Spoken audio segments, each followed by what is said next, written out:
नमस्कार। प्राइम समाचारमा स्वागत छ। म संगीता कटुवाल। म जीवन खड्का। सुरु गरौं अहिलेसम्मका प्रमुख समाचारबाट। व्याख्यात्मक टिप्पणी गठबन्धनको लाज ढाक्ने टालो भएको एमालेको प्रतिक्रिया। राजीनामा नदिए सभामुखलाई महाभियोग। माधवको उद्घोष अग्नि सापकोटाको पक्षमा उभिन्छौं। एमसीसी पारितपछि माओवादी केन्द्रभित्रको विवाद उत्कर्षमा। असन्तुष्ट नारायण काजी समूहलाई पकाउँदै प्रचण्ड। शुक्रबारका लागि बोलाइयो केन्द्रीय समिति बैठक। आराध्य देव भगवान शिवको पूजा अर्चना गरी शिवरात्रि मनाइँदै शिवालयहरूमा दर्शनार्थीको घुइँचो। राष्ट्रपति र पूर्व राजा पनि पुगे पशुपतिनाथ। नेपाली सेनाले मनायो दिवस। बागमती नदी सफाई अभियान निष्प्रभावी। 9 वर्षमा करोडौं खर्च। सफा पानी बगाउने प्रयास असफल।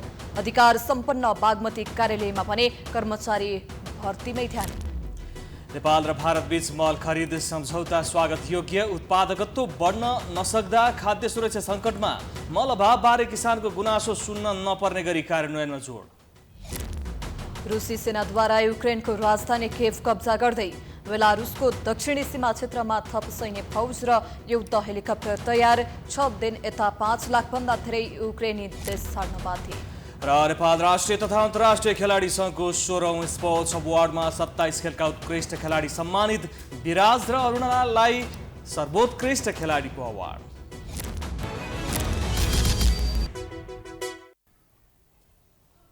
अब समाचार विस्तारमा।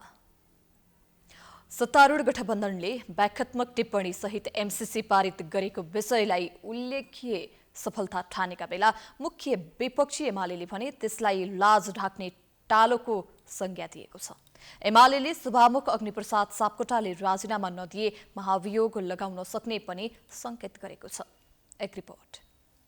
संसदबाट एमसीसी सम्झौता अनुमोदन भएपछि आफ्नो धारणा सार्वजनिक गर्न आयोजित पत्रकार सम्मेलनमा अध्यक्ष केपी शर्मा ओलीले प्रस्ताव गैर कानुनी र असंवैधानिक ढङ्गले पारित गरिएको आरोप लगाएका छन्।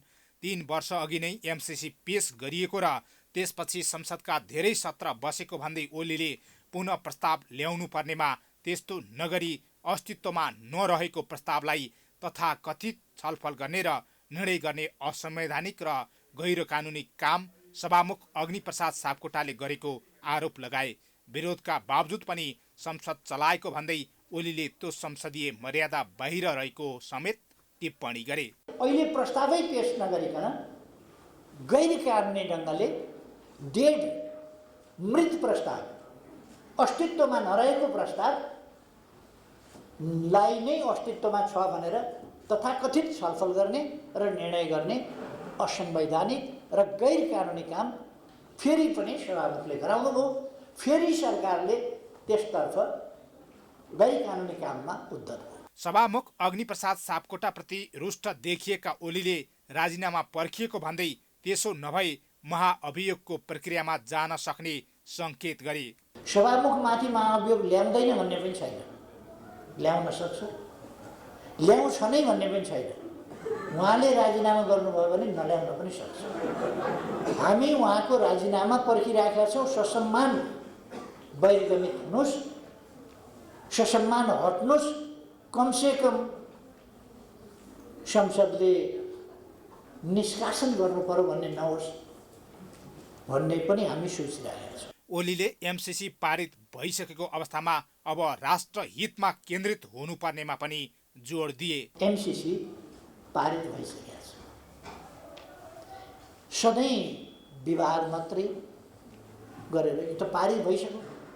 अब यसलाई कार्यान्वयनमा हेर्नुपर्नेछ र यसको सही राष्ट्रिय हितको पक्षमा, देशको विकासको पक्षमा, हाम्रो सार्वभौमसत्ता र स्वाधीनतामा, स्वतन्त्रतामा अलिकति पनि कुनै प्रावधानले तलमाथि नपर्ने गरी यसको कार्यान्वयन हुनुपर्छ। यदि कुनै हिसाबले देशको सार्वभौमसत्तामा, स्वाधीनतामा, स्वतन्त्रतामा वा हाम्रो राष्ट्रिय हितमा, राष्ट्रिय स्वाभिमानमा कहीँ पनि तलमाथि पार्न खोजियो भने नेकपा एमालेलाई त्यो मान्य हुन सक्दैन। हामी मान्दैनौँ भनेर हामीले पहिले नै भनेका छौँ। अध्यक्ष ओली सत्ताको नेतृत्व गरेको नेपाली काङ्ग्रेसप्रति नरम र सत्ताका अरू घटक नेकपा माओवादी केन्द्र र नेकपा एकीकृत समाजवादी प्रति पत्रकार सम्मेलनभर आलोचनात्मक रूपमा प्रस्तुत भएका थिए। प्राइम टाइम्स एचडीका लागि हरिशरण तिमिल सिन्हाको रिपोर्ट। यथास्थितिमा एमसीसी पारित गर्न नसकिने अडानमा दृढ नेकपा एकीकृत समाजवादी एकाएक एमसीसी पारित गर्न तयार भयो। कारण थियो सत्तारूढ गठबन्धन भत्किने डर। व्याख्यात्मक टिप्पणीकै कारण एमसीसी पारित भई गठबन्धन जोगिएपछि एकीकृत समाजवादीका अध्यक्ष माधव कुमार नेपालले उक्त सञ्जीवनी बुट्टीको भरपूर बखान गरेका छन्। एक रिपोर्ट। गत असार 28 गते दोस्रो पटक संसद पुनर्स्थापना भएसँगै केही दिनमा नै नेकपा एमाले माधव कुमार नेपाल लगायतलाई कारबाही गरेको थियो। तर उक्त कारबाहीलाई सभामुख अग्नि सापकोटाले अनुमोदन गरिदिएनन्। उता निर्वाचन आयोगले पनि माधव कुमार नेपालको पार्टीलाई दलको मान्यता दियो। संसद विघटनदेखि नै माधव कुमार नेपाल र केपी शर्मा ओली एक अर्काप्रति आक्रोशित छन्। सत्ता समीकरणबाट करिब बाहिरिएको अवस्थामा पुगेको नेपाललाई भने सभामुख अग्नि सापकोटाले भने ठूलो गुण लगाए। त्यही आक्रोशमा रहेको नेकपा एमाले एकीकृत समाजवादीलाई सडकमै पुर्याउने प्रयास गरे पनि त्यो प्रयास असफल बन्यो। कारण थियो एमसीसीको विपक्षमा रहेको समाजवादी एकाएक एमसीसीको पक्षमा उभिनु। सुरुमा एमसीसीको विपक्षमा रहेको नेकपा एकीकृत समाजवादी एकाएक एमसीसीको समर्थनमा रह्यो, त्यो पनि व्याख्यात्मक टिप्पणीको सहारामा। अनेकौं किसिमका अन्यलहरू, विवादहरू, दुविधाहरू जसलाई हटाउनका लागि नै कोसिस गरिन्छ। यानी कोसिस गर्ने काम त ठिकै भयो नि, जनतालाई आश्वस्त पार्न खोज्यो र जनताले पनि वास्तवमा आफ्नो आशंका व्यक्त गर्ने सन्दर्भमा कतिपय कुराहरूको भोलि व्याख्या हुन सक्ने, अझै त्यो एमसीसी आइपीएसको अङ्ग भएर त्यसपछि समस्या खडा हुन सक्ने यी सबै कुराहरू भइसकेपछि त्यसलाई चाहिँ क्लियर गर्ने काम मौका सबैले पाए। एमाले फुटाएर एकीकृत समाजवादी बनाएपछि ओलीप्रति नेपालको आक्रोशको पारो घटेको छैन। मङ्गलबार आयोजित पत्रकार सम्मेलनमा पनि नेपालले अधिकांश समय एमाले अध्यक्ष ओलीकै आलोचनामा खर्चिए। केपी ओलीका शर्तहरू कस्ता थिए भन्दाखेरि त्यो नितान्त बदलाको भावनाबाट प्रेरित शर्त भएको हुनाले नेपाली कांग्रेसका नेतालाई त्यो सुपाच्य भएन र सम्भवतः हामीहरूसितको एउटा अन्तर सम्बन्धले गर्दाखेरि पनि हामीले नै सिद्ध्याउन खोज्ने केपीको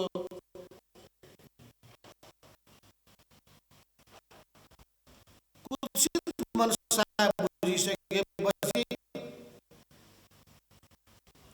सभामुखलाई नै सिद्ध्याउन खोज्ने र हामीलाई सिद्ध्याउन खोज्ने, हाम्रो पार्टीको अस्तित्वलाई नित्यान पार्न खोज्ने त्यो नियत देखिसकेपछि नेपाली कांग्रेस अप्ठ्यारोमा परेको।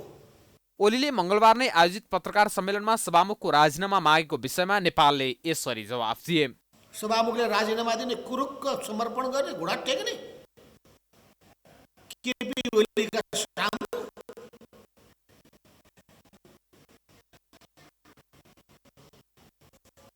नचिताएको हुन्छ। हामी उहाँको पक्षमा दृढताका साथ जुन सभामुखले संसदको गरिमाको रक्षा गरिरहेको छ, सांसदहरूको अधिकारको रक्षा गर्नुभएको छ, उसमाथि धारे हात लगाउने, आरोप लगाउने, त्यस्तो दुश्चेष्टा गर्ने, अपमानपूर्ण व्यवहार गर्ने। प्रधान न्यायाधीश चोलेन्द्र शमशेर जबराको महाभियोगको विषय अझै पनि अलमलमा भएका बेला एकीकृत समाजवादीले भने सिद्ध्याउने खेलबाट बचेर आफूहरूले जित हासिल गरेको दाबी गरेको छ। मुख्य विपक्षी नेकपा एमालेको मुख्य निशानामा छन् सभामुख अग्निप्रसाद सापकोटा। एमसीसी बारेको आफ्नो धारणा सार्वजनिक गर्न आयोजित पत्रकार सम्मेलनमा एमाले अध्यक्ष केपी शर्मा ओलीले सभामुखले राजीनामा नदिए महाभियोग लगाएर हटाउने उद्घोष गरे।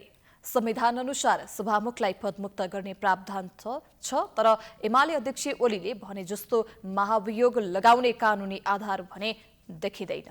एक रिपोर्ट। सभामुख अग्नि सापकोटा अमुक दलको निर्देशनमा चलेको भन्दै एमाले आक्रोशित छ। गत भदौदेखि यही मुद्दामा एमाले प्रतिनिधि सभा बैठक अवरुद्ध पारिरहेको छ। मङ्गलबार आयोजित पत्रकार सम्मेलनमा पनि एमाले अध्यक्ष केपी शर्मा ओलीले सभामुखको राजीनामा पर्खिएको भन्दै सापकोटा प्रति तीव्र कटाक्ष गरे। उनले संसदबाट सभामुखलाई निष्कासनको स्थिति आउन सक्ने पनि चेतावनी दिए। सभामुखलाई पदमुक्त गर्न कानुनी रूपमा ओलीले भने जस्तो सहज छैन। नेपालको संविधानले विशेष गरी केही अवस्थामा सभामुखको पद खाली हुने अवस्थाको परिकल्पना गरेको छ।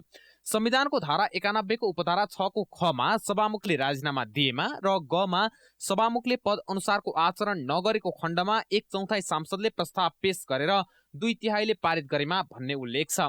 संविधानको धारा 91 लाई टेकेर सभामुखले पद अनुसारको आचरण नगरेको आरोपमा संसदमा प्रस्ताव दर्ता गर्न सक्ने अवस्था छ, तर त्यसलाई पारित गर्न भने कानुनी अडचन छ। उपसभामुख नभएको अवस्थामा के हुन्छ भन्ने प्रश्न संविधानले लेखेको छैन र त्यति मात्र होइन कि त्यो अवस्थामा चाहिँ के भने यो व्याख्यालाई हामी कसरी हेरौँ भने संविधानको जहिले पनि व्याख्या गर्दाखेरि त्यो असम्भव हुन सक्दैन भन्ने व्याख्या नगरेर जुन परिपाटी छ उपसभामुख पनि नभएको अवस्थामा ज्येष्ठ सदस्यलाई चाहिँ राखेर चाहिँ उसले मिटिङ गर्न सक्छ, तर यहाँ व्याख्याको कष्टता रहन्छ। सभामुखले पदअनुसार आचरण नगरेको भन्दै संसदमा प्रस्ताव दर्ता भएको खण्डमा त्यस उप छलफलका लागि उपसभामुखको अध्यक्षतामा बैठक बस्नुपर्ने संवैधानिक बाध्यता छ, तर अहिले उपसभामुख पद रिक्त छ। सभामुख विरुद्ध प्रस्ताव दर्ता गर्नुभन्दा अगाडि नै उपसभामुख चयन गरे मात्रै प्रक्रिया अगाडि बढाउन सकिने कानुनका जानकारहरूको भनाइ छ। प्रतिनिधि सभामा सभामुख सहित हाल 271 सांसद छन्। 2/3 पुग्न 181 सांसदको समर्थन आवश्यक पर्छ। नेकपा एमालेको 97, नेपाली कांग्रेसको 61, नेकपा माओवादी केन्द्रका सभामुख बाहेक 48, नेकपा एकीकृत समाजवादी पार्टीका 23, जनता समाजवादी पार्टीका 18, लोकतान्त्रिक समाजवादी पार्टीका 13, राजमु, नेमकिपा र रापरपाका गरी 3 सांसद छन्। सभामुखले पनि यस्तो प्रस्तावमा छलफल र मतदान गर्न पाउने व्यवस्था भएकाले 265 लाई बहालवाला सांसद मानिन्छ। सभामुख हटाउन प्रक्रियामा गएको खण्डमा समेत गतिमा 4 दल मिल्नुपर्ने आवश्यकता छ, जुन असम्भव प्राय छ। एमसीसी पारित भइसके नेकपा माओवादी केन्द्रभित्र आन्तरिक विवाद चुलिएको छ। अमेरिकी सहयोग सम्बन्धी एमसीसी सम्झौता प्रतिनिधि सभाबाट अनुमोदन गर्ने पार्टीको निर्णयमा फरक मत राख्दै आएका नेता नारायण काजी श्रेष्ठ सहितका पूर्व एकता केन्द्रका नेताहरू माओवादी केन्द्रका अध्यक्ष पुष्पकमल दाहालसँग असन्तुष्ट बनेका हुन्। सोमबार खुमलटारमा आयोजित पत्रकार सम्मेलनमा अध्यक्ष प्रचण्डले नारायण काजी श्रेष्ठ सहितका असन्तुष्ट नेताहरूतर्फ सङ्केत गर्दै पार्टी छाडेर गए हुन्छ भन्ने रुखो अभिव्यक्तिपछि माओवादी केन्द्रमा विवाद उत्कर्षमा पुगेको आकलन गरिएको छ।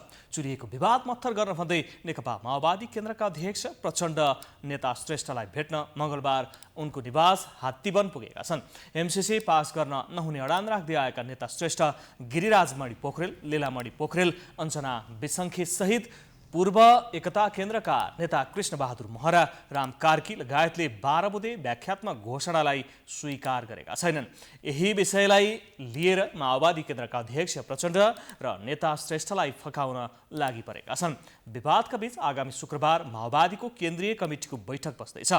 महासचिव लगायत पदाधिकारीहरू छान्ने कार्यसूची रहेको सो बैठकमा पूर्व एकता केन्द्रका नेताहरूले फरक मत राख्ने र त्यहीबाट पार्टी फुट्न सक्ने आकलनसहित अध्यक्ष प्रचण्डले विवाद मिलाउन सक्रियता बढाएको नेताहरूले बताएका छन्। प्रचण्ड निकट नेताहरूले भने यो भेटघाट फागुन 20 गतेको बैठकको तयारीका क्रममा भएको सामान्य भेट भनेका छन्।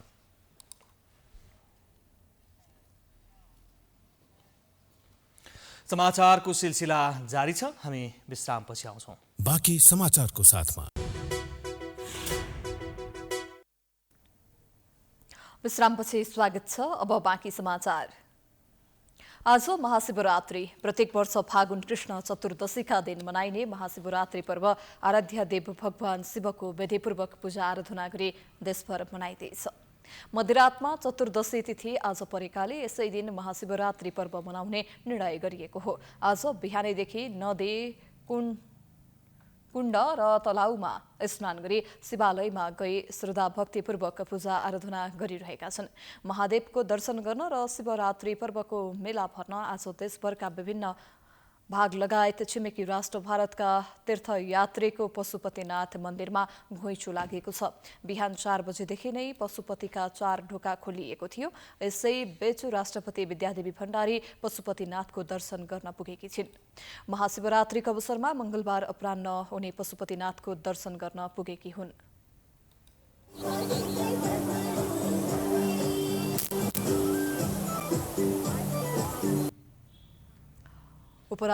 नन्दबहादुर पुन पूर्व राजा ज्ञानेन्द्र शाहले पनि पशुपतिको दर्शन गरेका छन्। पूर्व राजा शाह मन्दिर प्रवेश गर्दा उनको पक्षमा नाराबाजी समेत भएको थियो।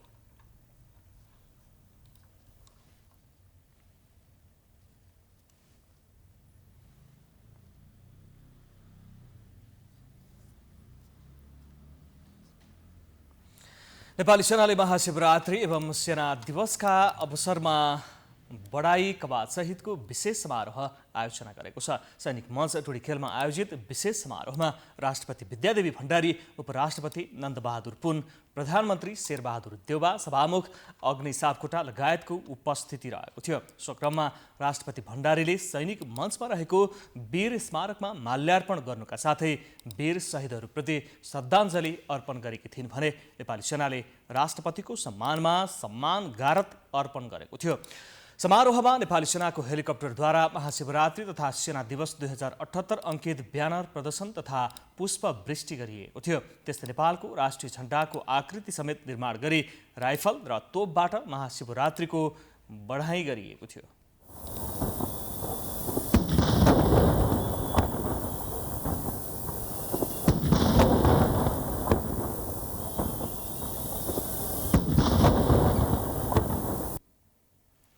समारोहमा मार्च पास, बख्तरबन्द गाडी, हतियार र इक्विपमेन्ट प्रदर्शन, ब्रान्ड डिस्प्ले पनि गरिएको थियो।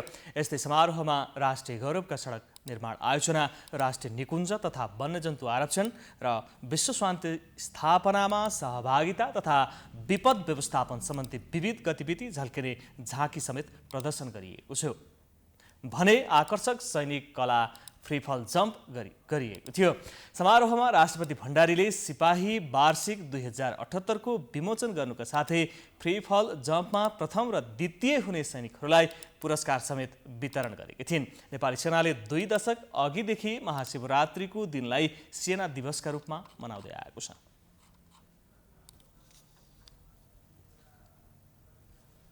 जनता समाजवादी पार्टी जसपाको केन्द्रीय कार्यकारिणी समितिको जारी बैठकले अध्यक्ष उपेन्द्र यादवले विगतमा प्रयोग गर्दै आएको अधिकार कटौती गरेको छ। पार्टीभित्र एकलौटी निर्णय गर्ने गरेको भन्दै सामूहिक र समावेशीको नेतृत्वको माग गर्दै आएका असन्तुष्ट बाबुराम भट्टराई पक्षधरको दबाव बढ्दै गएपछि अध्यक्ष यादवको अधिकार पहिलो पटक कटौती भएको हो। जारी बैठकले स्थानीय तहको निर्वाचनको उम्मेदवारी मनोनयनमा अध्यक्षको अधिकार कटौती गर्दै हस्ताक्षरको अधिकार पार्टीका केन्द्रीय बोर्ड सदस्य अशोक राईलाई दिएको छ। यसअघि यादवले हस्ताक्षर गर्दै आएका थिए। उनले आफ्नो हस्ताक्षर चल्नुपर्ने अडान राखे पनि बहुमत केन्द्रीय सदस्यले हस्ताक्षरको अधिकार राईलाई दिनुपर्ने अडान राखेपछि उनी पछि हटेका हुन्। एकल नेतृत्व गर्दै आएका यादवको थप अधिकार कटौती गर्दै यादव, भट्टराई र राई नेतृत्वको केन्द्रीय बोर्डको गठन गरिएको छ। यसैगरी निर्वाचन आयोगदेखि अन्य निकायसम्म आधिकारिक पत्राचार गर्नेदेखि जिम्मेवारीसम्म पनि पहिलो पटक भट्टराई पक्षधर नेताले प्राप्त गरेका छन्। भट्टराई पक्षधर गंगा श्रेष्ठ र प्रकाश अधिकारीले निर्वाचन आयोगदेखि अन्य निकायसम्म सम्पर्क व्यक्तिको रूपमा रहने गरी केन्द्रीय कार्यकारिणी समिति बैठकले निर्णय गरेको छ।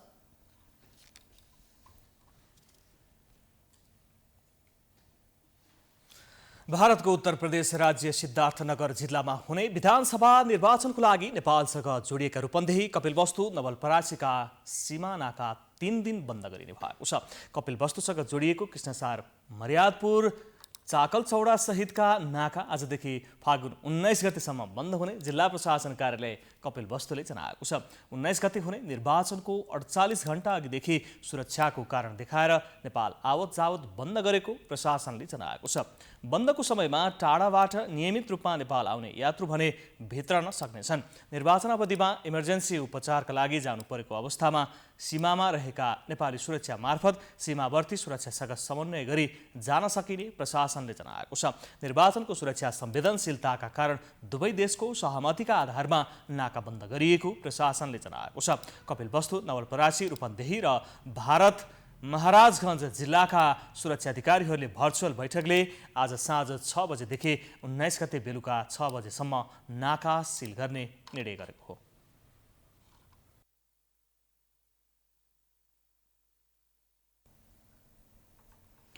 पाशुपत क्षेत्रको छेउबाटै बग्ने बागमती नदीमा सफा पानी बगेको हेर्ने सपना वर्षौसम्म पनि अधुरै छ। 9 वर्षदेखि राज्य स्तर एवं अभियन्ताहरूले सफाई अभियान निरन्तर जारी राखे पनि बागमतीमा सफा पानी बग्ने विषय एकाध देशको कथा जस्तै बन्न पुगेको छ। एक रिपोर्ट। पहिलाको बागमती र अहिलेको बागमती पनि उस्तै छ। सरसफाईको वर्षौं बितिदा पनि बागमती सरसफाई भने हुन सकेको छैन।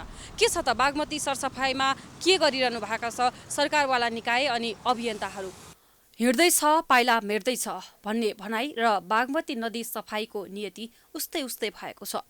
9 वर्ष यता सरकारवाला निकाय र अभियन्ताबाट निरन्तर सफाईको अभियान जारी छ। बागमतीमा हुने गरेको फोहोर जस्ताको तस्तै छ। सरकारवाला निकाय विभिन्न सङ्घ संस्थामा आबद्ध हुनेहरू सफाई भइरहेको दावी गर्छन्। तर नागरिकहरूले वर्षौं पहिलादेखिको बागमती र अहिले देखेको बागमतीको स्वरूप उस्तै छ। नदीको पानी प्रयोग गर्न सक्ने कुरा छाडौँ, नदी छेउछाउबाट हिँड्दा समेत नाक थुन्नु पर्ने अवस्था छ। सबैजना सचेत हुनु पर्यो होइन। सबैले नियन्त्रण गर्नु पर्यो। फोहोर तपाईँको हप्ते विषय गरेछ खोइ गरे केही देखिया छैन। हामीले देख्छ गन त हामी त तपाईँको यी सब पसल त हामीलाई त्यति पनि हुँदैन होइन। बानी परेर के हो नि, तर धेरै दुर्गन्धित छ। बागमती जस्ता धेरै नदीनाला पनि फोहोर हुने गरेका छन्। तर पनि म के भन्न चाहन्छु भने अब अहिले जुन यो बागमती फोहोर भइरहेछ त्यसमा सरकारवाला पनि दोषी नै छ। एक ठाउँमा उहाँहरूले जुन बजेट नियोजन गर्नुहुन्छ, धेरै बजेटहरू हाम्रो सरसफाइमा आउने गर्छन्। तर केही नेताहरूले आफ्नो कार्यकर्तालाई मात्र पाल्ने गरी दिएर अनि त्यो उनीहरूको झोला भर्ने मात्र काम गर्दो रहेछ। अनि त्यसले गर्दाखेरि हाम्रो देशको यो स्थिति छ र हाम्रो खोला नालाको पनि यही स्थिति रहेको छ। त्यसो त काठमाडौँ उपत्यकाको सिङ्गो सभ्यता विकासको साक्षी बागमती नदी हो। उच्च सांस्कृतिक, धार्मिक तथा सभ्यताको धरोहर पनि मानिन्छ, जसलाई जीवन्त राख्न र नदीसँग जोडिएको सभ्यता जोगाउन 9 वर्ष यता हरेक शनिबार बागमती सफाई अभियान चलाउँदै आएको छ। नदी सफाई पार्ने काममा दर्जनौं सङ्घ संस्था क्रियाशील छन् भने फोहोर मैला व्यवस्थापनको जिम्मेवारी महानगरपालिकाको छ। तर जनसङ्ख्या वृद्धि, सरकारी उदासीनता, चेतनाको अभाव जस्ता कारणले बागमती लगायतका शहरी नदीनालामा हुने सरसफाई प्रभावकारी हुन सकेको छैन। बागमती नदीको विशेष गरेर पशुपतिदेखि माथिल्लो क्षेत्रमा रहेका यस चालु आर्थिक वर्षमा नै ती ढलहरू जुन लिकेज भएका छन्, साना खोलाखाल्सी गोकर्णसम्मका सबै जहाँ ढलको पाइप बिछाइएको छ, बिछाइएको क्षेत्रको चाहिँ सबै हामी क्लियर गर्दैछौँ। र माथिको निर्माण कार्यहरू ब्युटिफिकेसनको काम पनि चालु आर्थिक वर्ष असार मसान्तसम्म सम्पन्न हुन्छ। र माथिल्लो गोकर्णदेखि माथिल्लो क्षेत्रमा ढल प्रशोधन केन्द्र निर्माण सम्पन्न भइसकेपछि तपाईँ हामीले अपेक्षा गरेको नदीको पानी स्वच्छ गर्न सकिन्छ र क्रमशः तल्लो क्षेत्रहरूमा पनि ढलको पाइप त बिछाइसकिएको छ। बागमती सरसफाइका लागि अरबौं रकम खर्च भइसकेको छ। जति नै सफाई गरे तापनि बागमती नदी सफाई हुन सकेको छैन। बागमती सरसफाइका लागि परेका अभियन्ताहरूले पहिले भन्दा निकै सुधार भइसकेको दावी गर्छन्। जबसम्म बागमती नदीमा सफा पानी बग्दैन तबसम्म अभियान जारी रहने अभियानकर्ताको दावी छ। हामीले सरकारलाई जवाफदेही बनाउनका लागि हामी नागरिकको भूमिका पनि हामीले निभाउँ। जति हामी नागरिक सचेत हुन्छौँ, नागरिकको भूमिका निभाउँछौँ, त्यति हामीले सरकारलाई जवाफदेही बनाउन सक्छौँ। त्यस हुनाले यो अभियान भएको भएर यसको कुनै डेडलाइन छैन। प्रोजेक्ट भएपछि 5 वर्षको प्रोजेक्ट सकिन्छ, यति पैसा खर्च हुन्छ, यति कर्मचारी हायर गर्ने भन्ने हाम्रो केही पनि छैन। हाम्रो निरन्तर जारी रहन्छ। कहिलेसम्म जारी रहन्छ भने बागमतीमा चाहिँ ढलमुक्त, हाम्रो चाहिँ बागमतीमा ढलमुक्त नहुन्जरी हामी निरन्तर राख्छौँ। यसका अलावा अरू नदीहरू, अरू सरसफाइको व्यवस्थापनका पाटाहरूमा पनि हामी कुरा गरिरहेछौँ। बागमती नदीको भित्र भएको फोहोर कम गर्न सफल भएको अभियन्ताहरूको दावी छ। तर नदीको किनारमा अझै पनि फोहोर मैलाको डङ्गुर देखिन्छ। नदीमा फोहोर फाल्ने र ढल समेत मिसाउने कार्य अझै रोकिएको छैन, जसले गर्दा पनि नदी सफाइमा चुनौती थपिएको छ। सरकारी तवरबाट अनि निजी क्षेत्रबाट वर्षौंदेखि बागमती सरसफाई अभियानका लागि लाखौं रुपैयाँ खर्च समेत गरिसकेका छन्। तर बागमती सरसफाई अभियानको जुनै प्रभावकारिता भने देखिएको छैन। के साँच्चै नै बागमती सरसफाई गर्न नसकिने हो त? यसमा आम सर्वसाधारण सरकारवाला निकाय र विभिन्न अभियानमा संलग्न व्यक्तिहरूको ध्यान जान आवश्यक रहेको छ। क्यामेरामा अनिल श्रेष्ठका साथमा सृजना कार्की, काठमाडौँ। समाचारको सिलसिला अझै जारी छ, हामी विश्रामपछि आउँछौँ। बाँकी समाचारको साथमा विश्रामपछि पुनः स्वागत छ। अब आर्थिक समाचार।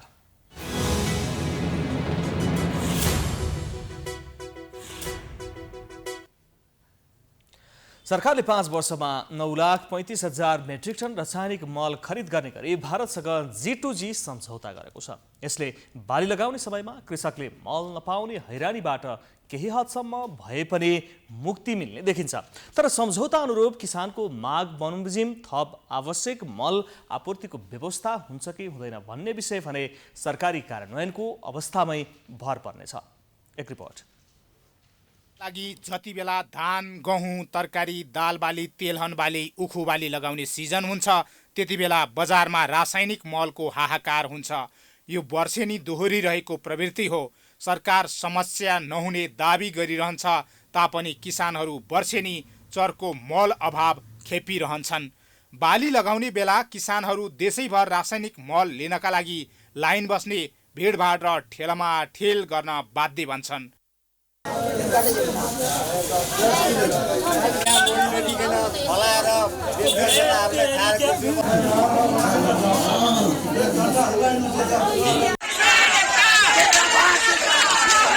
किसानको यो समस्यालाई समाधान गर्न भन्दै सरकारले सोमबार भारतसँग 5 वर्षमा 9,35,000 मेट्रिक टन रासायनिक मल ल्याउने गरी G2G सम्झौता गरेको छ।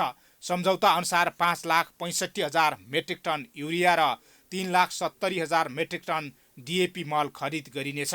सम्झौता स्वागत योग्य भए पनि कार्यान्वयन पक्ष महत्त्वपूर्ण रहने कृषि विज्ञहरू बताउँछन्। किसानका घर घरमा सरकारले मल पुर्याएपछि मात्र ढुक्क हुने अवस्था आउने उनीहरू बताउँछन्।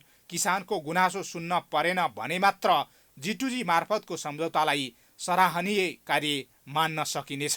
मलै आयात गरेर ल्याउन सक्ने अवस्था थिएन, मलै देशभित्र नआउने अवस्था थियो। त्यो अवस्थामा अब G2G सम्झौताको कारणले देशभित्र मल आइसकेपछि देशको आन्तरिक वातावरण निर्माण गरेर गाउँ स्तरमा, किसान स्तरमा पुर्याउनेमा चाहिँ सक्रियतापूर्वक स्थानीय तह, प्रादेशिक सरकार र चाहिँ सङ्घीय सरकार समेत लाग्नुपर्छ। त्यसरी लागेको अवस्थामा किसानले सहज रूपमै मल पाउँछन् भन्नेमा चाहिँ हामी विश्वस्त चाहिँ हुनुपर्छ। सरकारले किसानको आवाजलाई सकारात्मक रूपमा लिएकोमा विज्ञहरूले सेवासी दिँदै तत्काल गुणस्तरीय मलको भण्डारण गर्ने व्यवस्था गर्नुपर्ने बताएका छन्। विगतमा पनि सरकारले सम्झौता गरेर ती सम्झौताहरू कार्यान्वयनमा नजाँदा आशंका गर्ने ठाउँ थुप्रै रहेको विज्ञहरूको भनाइ छ। खाद्य सुरक्षा नै सङ्कटमा पुगिसक्दा पनि सरकारले कृषिलाई प्राथमिकता दिएर बाली लगाउनु अगावै रासायनिक मलको व्यवस्था हुन नसक्नु दुःखद अवस्था रहेको विज्ञहरूको भनाइ छ। मलको कुनै पनि फ्याक्ट्री कारखाना चाहिँ हाम्रो देशमा नरहेको र बाहिरबाट चाहिँ आयात गर्नुपर्ने अवस्था रहेको छ र यो चाहिँ हाम्रो विगतमा धेरै वर्षदेखि हामी के सरकारले सम्झौता गर्ने समयमा नआइदिने, आए पनि गुणस्तरको नआइदिने, जसले गर्दा हाम्रो कृषि उत्पादनमा चाहिँ ठुलो लस भइराखेको छ र अहिले चाहिँ हाम्रो खाद्य सुरक्षा नै खाद्य नै सङ्कटमा परेको छ। कतिवटा देश चाहिँ हाम्रो जिल्लाहरू खाद्य सङ्कटको जिल्ला पनि घोषित भएको अवस्था छ र यो अवस्थामा चाहिँ हामीले सरकारले एकदमै चाहिँ यो कृषि क्षेत्रलाई चाहिँ बढीभन्दा बढी प्राथमिकता दिनुपर्ने हुन्छ र कृषिको लागि मल चाहिँ पहिल्यै चाहिँ एकदमै चाहिँ हामीले चाहिँ सुरक्षित गर्नुपर्ने हुन्छ, स्टोर गर्नुपर्ने हुन्छ। केही समय अघि बोराका बोरा मल लिन विक्रेता कहाँ पुगेका सर्वसाधारणले प्रति व्यक्ति जम्मा 10 किलोका दरले मात्र मल ल्याएर समेत कृषि उत्पादनमा जति पुग्छ त्यति प्रयोग गर्न बाध्य बने। कृषि मन्त्रालयका अनुसार नेपालमा प्रतिवर्ष 5,20,000 मेट्रिक टन रासायनिक मलको माग हुने गरेको छ। सरकारले 5 वर्षका लागि गरेको सम्झौता अनुरूपको मल आएमा पनि त्यसले किसानको केही हिस्सा माग मात्रै समेट्नेछ। त्यसैले सम्झौताको सही कार्यान्वयन र आवश्यक गुणस्तरीय मल किसानलाई उपलब्ध गराउन सकिएमा कृषि उत्पादन बढ्नुका साथै सरकारले पनि किसानबाट वही बटुल्ने देखिन्छ। प्राइम टाइम्स एचडीका लागि हरिशरण नेउपाने, काठमाडौँ। मंगलबार सुनको मूल्य तोलामा 600 रुपैयाँले घटेको छ। बजारमा छापावाला सुन प्रति तोला 97,600 रुपैयाँमा कारोबार भइरहेको नेपाल सुनचाँदी व्यवसायी महासंघले जनाएको छ। सोमबार छापावाला सुन प्रति तोला 98,200 रुपैयाँमा कारोबार भइरहेको थियो। मंगलबार तेजाबी सुन प्रति तोला 97,100 रुपैयाँमा कारोबार भएको छ। चाँदी पनि तोलामा 5 रुपैयाँले घटेर प्रति तोला 1,335 रुपैयाँमा कारोबार भइरहेको महासंघले जनाएको छ। अन्तर्राष्ट्रिय बजारमा सुन प्रति आउन्स 1,905 डलर हाराहारीमा कारोबार भइरहेको छ। अब अन्तर्राष्ट्रिय समाचार।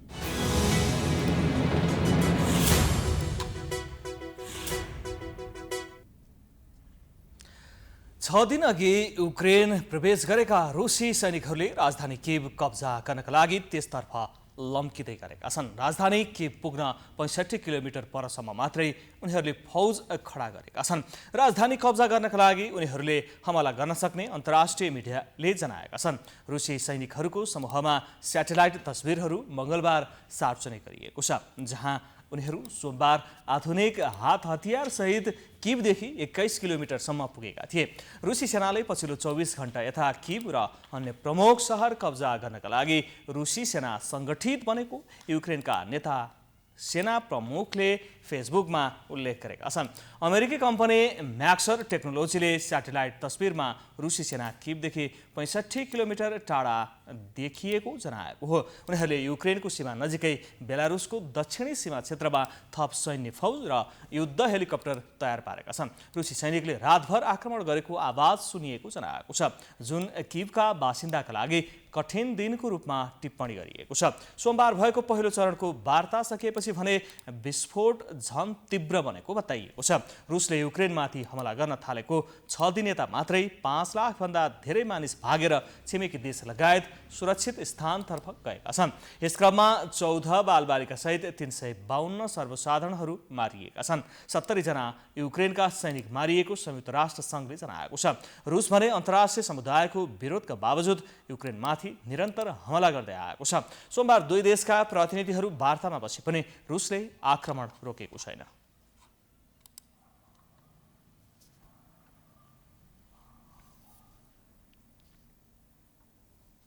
अब खेलकुद समाचार।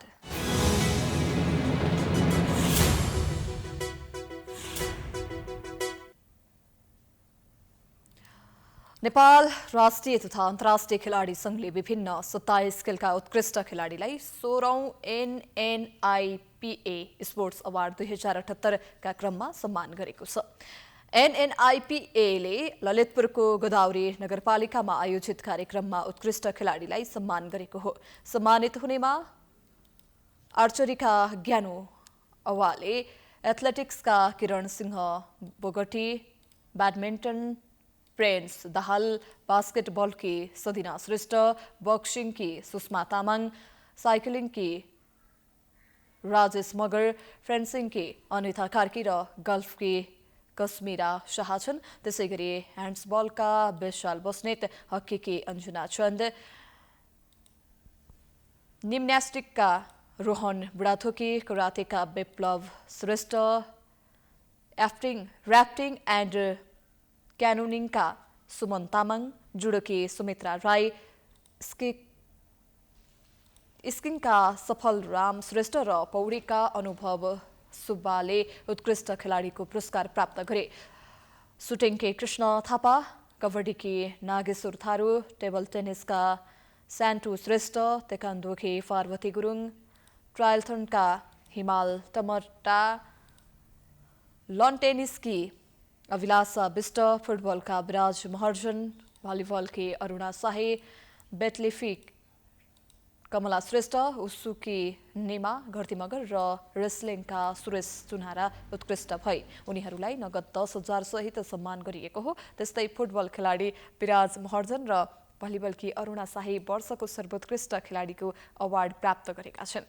विराज र अरुणाले अवार्ड सहित सम्मान 1 लाख नगद प्राप्त गरे। एथलेटिक्स प्रशिक्षक पुष्पराज ओझालाई गजराज आदर्श खेल व्यक्तित्व सम्मान प्रदान गरेको छ।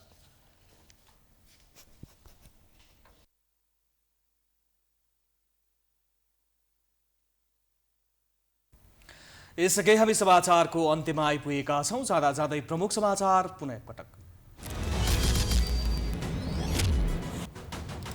व्याख्यात्मक टिप्पणी गठबन्धनको लाज ढाक्ने टालो भएको एमालेको प्रतिक्रिया। राजीनामा नदिए सभामुखलाई महाअभियोग। माधवको उद्घोष अग्नि सापकोटाको पक्षमा उभिन्छौँ।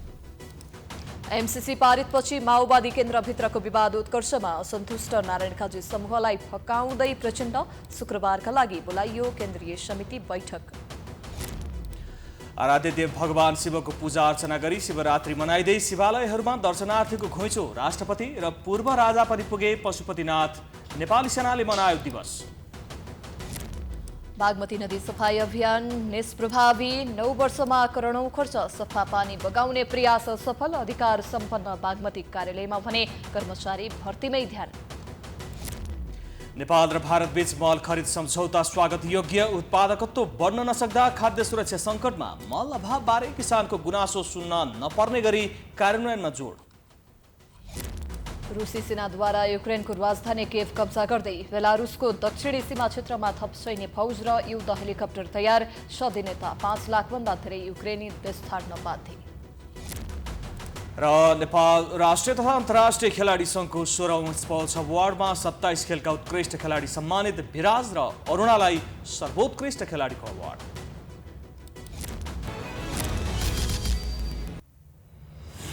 समाचार अहिलेलाई सकियो। यसपछिको प्रस्तुति जनता जान्न चाहन्छन् ऋषि धमलाको साथ। हेर्दै गर्नुहोला प्राइम टाइम्स एचडी। नमस्कार।